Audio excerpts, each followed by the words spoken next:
ہمارے جو یہ امام نسائی ہے نا، نسائی شریف جن کے سیاستہ، تو مسلمان مجاہدین جب ان کے گاؤں پہنچے نا تو وہاں سارے مرد بھاگ گئے تھے، ایک مرد بھی نہیں رہا، عورتیں ہی عورتیں تھیں۔ جب مسلمان مجاہدین کو پتہ چلا کہ یہاں تو عورتیں ہی عورتیں ہیں، تو انہوں نے یہ نہیں کہا یہ تو غیروں کی عورتیں ہیں، لوٹ مار کرو، قتل و غارت کرو۔ انہوں نے کہا کہ نہیں، عورتوں سے ہمیں لڑنے کی کوئی ضرورت نہیں ہے۔ وہ اس گاؤں کو چھوڑ کر واپس آ گئے، کہا کہ یہاں تو عورتیں ہی عورتیں ہیں اور تم کیا کر رہے ہو؟ یہ ہے مسلمانوں کا کردار۔ اور جب حاتم طائی کی بیٹی ننگے سر حضور کے سامنے آئی تو پھر رسول اللہ نے ان سے قید ہو کر آئی اور فرمایا کیا چاہتی ہو؟ کہا جی میں نے آپ یہاں نہیں رہنا، مجھے میرے بھائی عدی بن حاتم شام دوڑ گیا ہے، آپ مجھے سواری دیں اور راستے کا خرچہ دیں، زیادہ راہ دیں تو مجھے آپ آزاد کر دیں۔ حضور نے فرمایا یہ بھائی ان کو سواری بھی دے دو، ان کو کپڑے بھی دے دو، ان کو زیادہ راہ بھی دے دو اور ان کو بحفاظت شام روانہ کر دو۔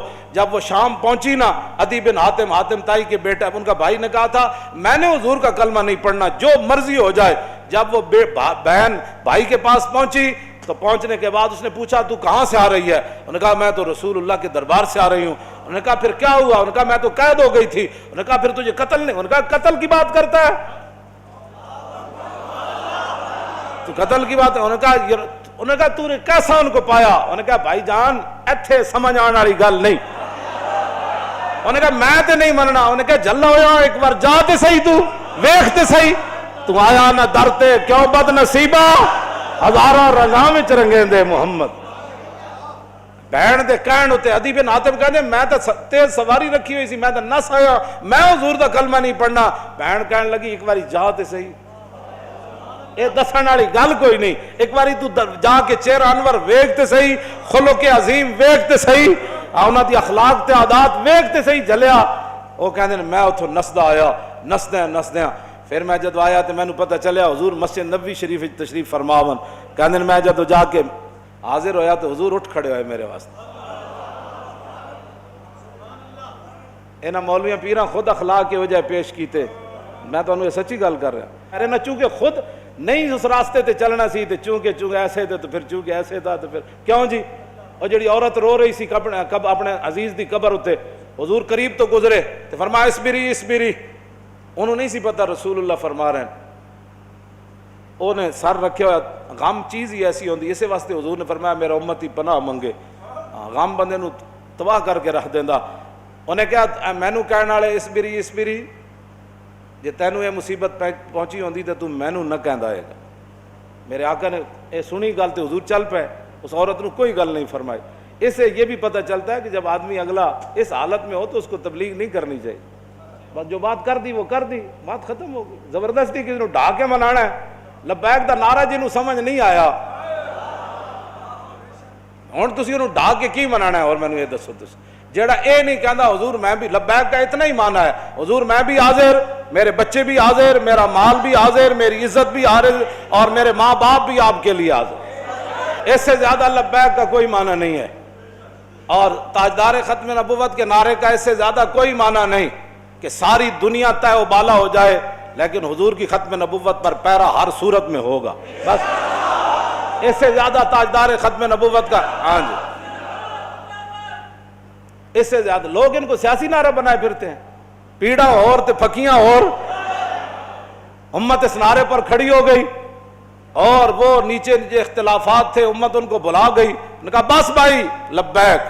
مسجد نبی شریف میں عرب بھی کہتے ہیں لبیک یا رسول، ہم عربی ہیں لیکن یہ نعرہ تو ہاں جی مصری بھی کہتے ہیں لبیک یا رسول۔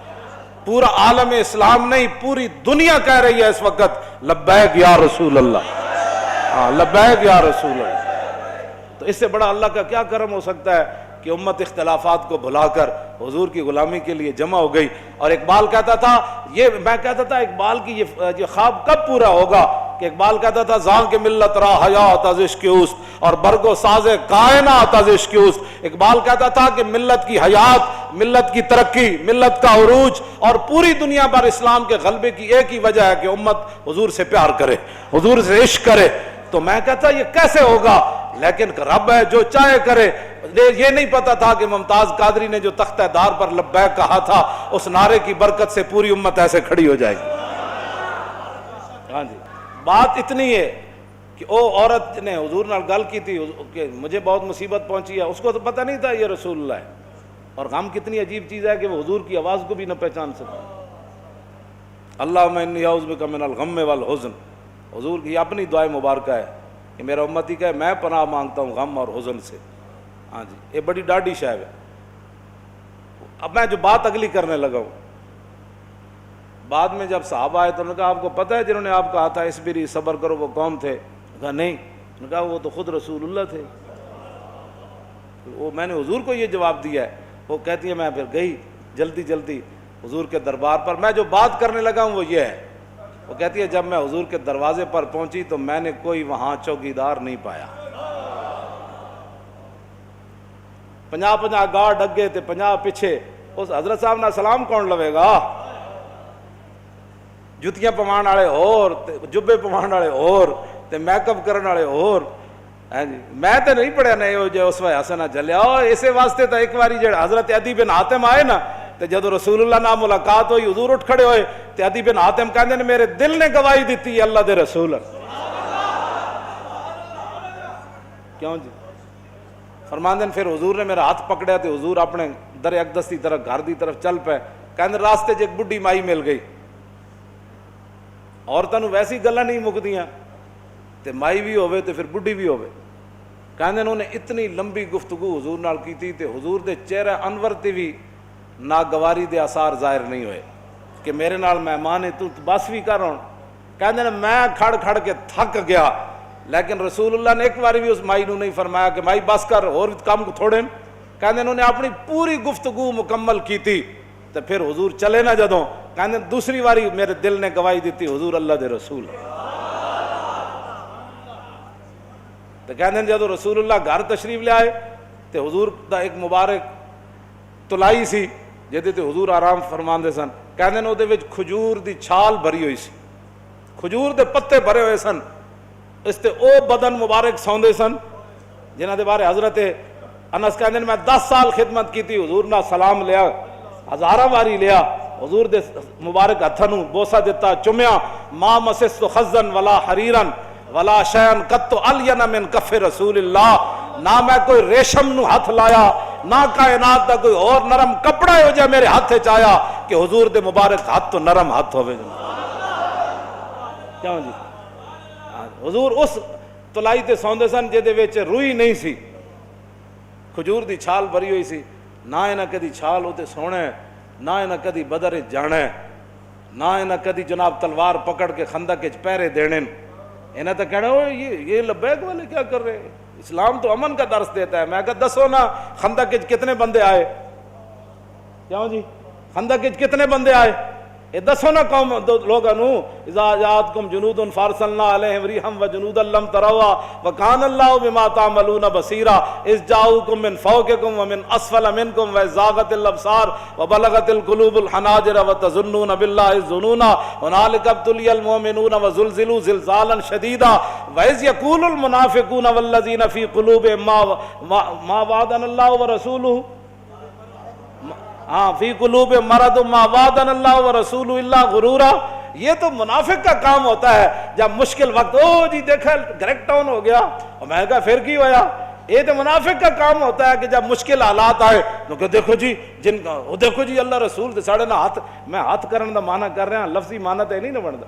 اللہ رسول نے تو ان کا لفظی معنی کیا بنتا ہے کہ انہوں نے کیا اللہ رسول کی طرف نسبت کر دی کہ ہمیں تو دھوکے سے دوچار کر دیا گیا.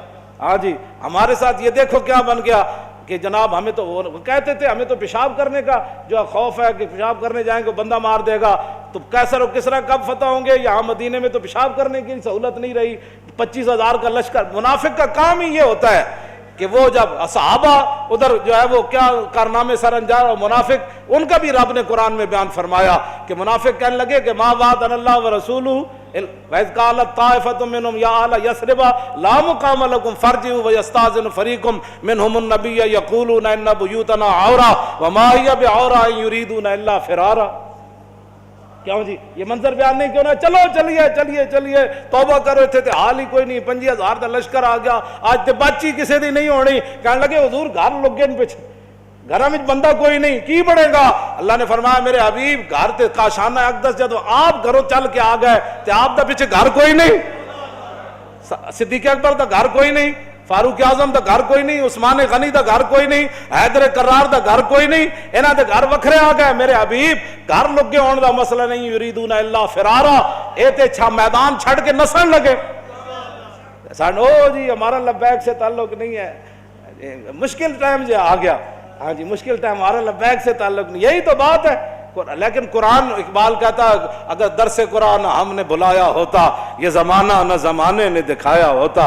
یہ منافقت کے کام ہوتے ہیں مشکل کے وقت. انہیں دسے ہی نہیں کہ رسول اللہ غزوہ خندق دے موقع تے خود تلوار پکڑ کے کیویں کھڑے ہو. جب 25,000 دا لشکر خندق دے کنارے آ گیا, عمر بن عبد بود گھوڑا چناب چھال مرائی تے ادھر آ گیا, تے 25,000 دا لشکر اتنے آ گیا, تے سارے چاندے سن کے گھوڑے سمیت ادھر آ جان. اس وقت میرے آقا و مولا پھر خود تلوار پکڑ کے کھڑے ہو گئے, اور حضور کو اللہ نے دبدبا کتنا دیا, کانہ و فرد فی جلالتہ فی عسکر حین تلقاہ وفی حشمی لہو ہمم لا منتہا لکبائرہا وہمتہ الصغری جل من الدہر. یہ دوسرا حضرت حسان کا شعر ہے, پہلا امام بوصیری کا شعر ہے. فرمایا اللہ نے ہمارے آقا و مولا کو ہیبت اور جلال اتنا عطا فرمایا کہ حضور تنہا بھی کھڑے ہوتے تو محسوس ہوتا کہ حضور کی پشت پر لاکھوں کا لشکر کھڑا ہے. ہاں جی ہاں جی توجہ, حضور خود تلوار پکڑ. کیوں جی علیکم بسنتی ہے نہیں, یہ نہیں سنت کہ جب دین پر مشکل وقت آ جائے تو رسول اللہ خود تلوار پکڑ کر کھڑے ہو گئے.